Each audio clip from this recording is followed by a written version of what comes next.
बात कही है, क्योंकि पैसा बकाया है किसानों का, परंतु किसान पुराना कर्जा लेता है और लेता भी और देता भी रहता है।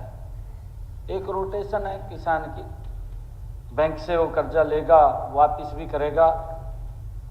किसान फसल का लोन लगातार लेते और देते रहते हैं।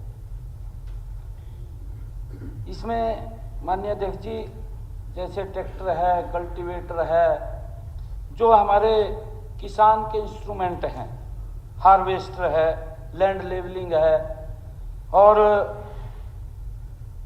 जो कई इस प्रकार के इंस्ट्रूमेंट जिनके ऊपर किसान लोन मध्य अवधि के लिए लेता है और समय अनुसार उसको वापस भी करता है। ऐसा नहीं है कि वापस नहीं करता, किसान उसको वापस भी करता है।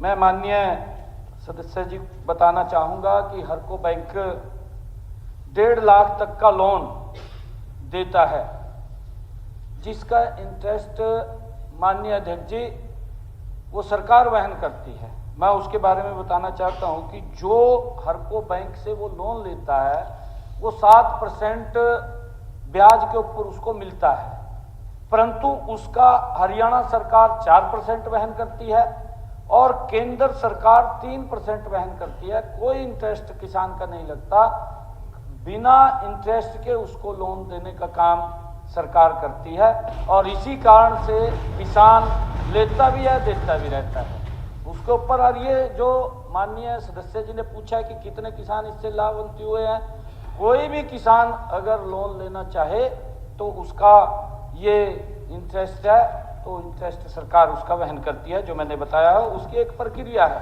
क्योंकि किसान के लिए एक कोऑपरेटिव बैंक से उसको वो लोन मिलता है। मैं माननीय सदस्य को कहना चाहूँगा, 2014 से पहले मेरे हरियाणा का किसान कितनी पैदावार करता था, आज 2025 कितनी पैदावार करता है। माननीय अध्यक्ष जी, प्रधानमंत्री कृषि सिंचाई योजना के माध्यम से हमने एक एक खेत के ऊपर किसान को सब्सिडी दे करके स्प्रिंकल और ड्रिप इरिगेशन से पानी पहुंचाने का काम किया है और अंतिम टेल तक, माननीय अध्यक्ष जी, अंतिम टेल तक जो माननीय सदस्य ने बात कही है कि पानी नहीं पहुंच रहा, ये पहली बार है कि इन 10 वर्षों के अंदर अंतिम टेल तक पानी पहुंचा, उसकी व्यवस्था अगर की है जितना पानी है। क्योंकि माननीय अध्यक्ष जी, पानी एक हमारे पास लिमिटेशन में है, पानी कोई फैक्ट्री में भी नहीं बनता। हम बार बार इसके लिए हमने एक योजना भी बनाई है, मेरा पानी मेरी विरासत। हमने किसानों को इसके लिए भी प्रेरित किया है कि आप ज़्यादा जो पानी लेने वाली फसल है उससे डाइवर्सन करिए। उसके लिए डाइवर्सन अगर करते हैं माननीय अध्यक्ष जी, उसके लिए भी 7,000 रुपये हम देते हैं कि अगर वो दूसरी फसल जीरी से अलग, धान से अलग फसल लेता है उसको भी 7,000 देते हैं। अभी मैंने बजट के अंदर 1,000 रुपये और बढ़ाने का घोषणा की है कि उसको 8,000 रुपये देंगे। माननीय अध्यक्ष जी, इतना हमारी सरकार ने पिछले 10 वर्षों में किसान हित में जो काम किए हैं, मेरे ख्याल से आज तक इतने काम नहीं हुए हैं।